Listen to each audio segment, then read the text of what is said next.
The president of President Cyril Ramaphosa has received a warning from the head of the ANC Youth League, ANCYL. Collen Malatji, the president of the ANCYL, said on Friday that the president would be ousted from office if he does not alter the structure of South Africa's economy. Please kindly subscribe to our YouTube channel, turn on the notification bell so as to get all our updates. We have decided that if by December there is still no clear path, I would appoint myself as this nation's president, he said. We are obviously more capable of leading than he is. Following a march by hundreds of ANCYL members from Beyers Naudé Square in the Johannesburg CBD to the Johannesburg Stock Exchange, JSE in Sandton, he made this statement. The ANCYL sent a document requesting that the economy be more inclusive of young people to the JSE. Malatji said that the ANCYL has communicated to the government its desire for young people to hold leadership positions in the nation. It asks for the representation of youth in 50% of ministries.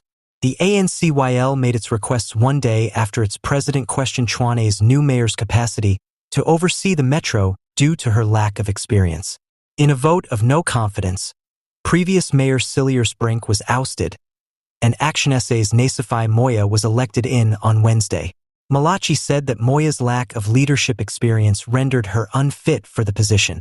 We would have cherished it if the ANC had won the mayoralty in Tshwane. It's okay if the area's leadership has different opinions. But the capital city cannot serve as a training ground for future leaders, the speaker said.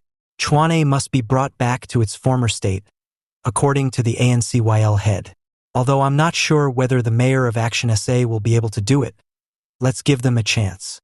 Giving the metro to Action SA rather than the ANC is a bad idea, in our opinion.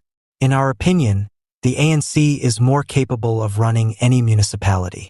Because no other party can rule more effectively, South Africans have come to realize that not supporting the ANC was a risky decision. President Collen Malatji of the African National Congress Youth League, ANCYL, has once again intensified his calls for immediate economic change and given President Cyril Ramaphosa a daring ultimatum. During a youth-led march for economic development, Malatji issued a warning to install himself as president if significant progress is not achieved by December. He made this threat outside the Johannesburg Stock Exchange, JSE. Speaking to the assembly, Malatji attacked Ramaphosa's leadership and said that if the government keeps putting off important economic changes, the ANCYL is ready to seize power. We have decided that if by December there is still no clear direction, I will appoint myself president of South Africa. To the cheers of the assembled youngsters, Malatji said, "It is obvious that we can lead better than him."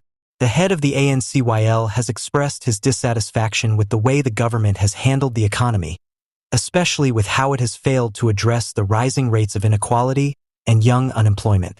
His most recent comments are a reflection of the ANC's youth structure's increasing discontent with Ramaphosa's administration's perceived sluggish pace of development. Malatji's urgent appeal for change is focused on a more inclusive economic structure that gives the nation's disenfranchised majorities access to ownership possibilities, job creation, and skill development first priority. He underlined the need of structural changes throughout the march in order to guarantee young people's economic empowerment and better represent South Africa's demographic composition. We've had enough of waiting, Malatji said. This nation's kids are suffering while people in positions of authority continue to speak yet do nothing. We're prepared to take command and demonstrate true leadership.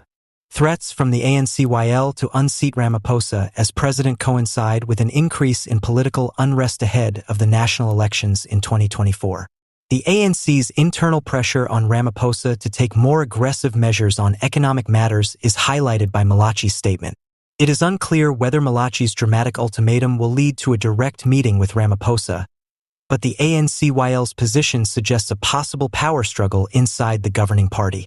All eyes will be on the government's response to these increasing demands for action from its young wing as December draws near. We have always voiced our opinions that anybody accused of corruption or misconduct ought to resign from the ANC. We have gained popularity both within and internationally for stating so because many think we are very aggressive on the corruption front. We think that corruption is our nation's nemesis. We have to fight it with all we have, and we have to hold those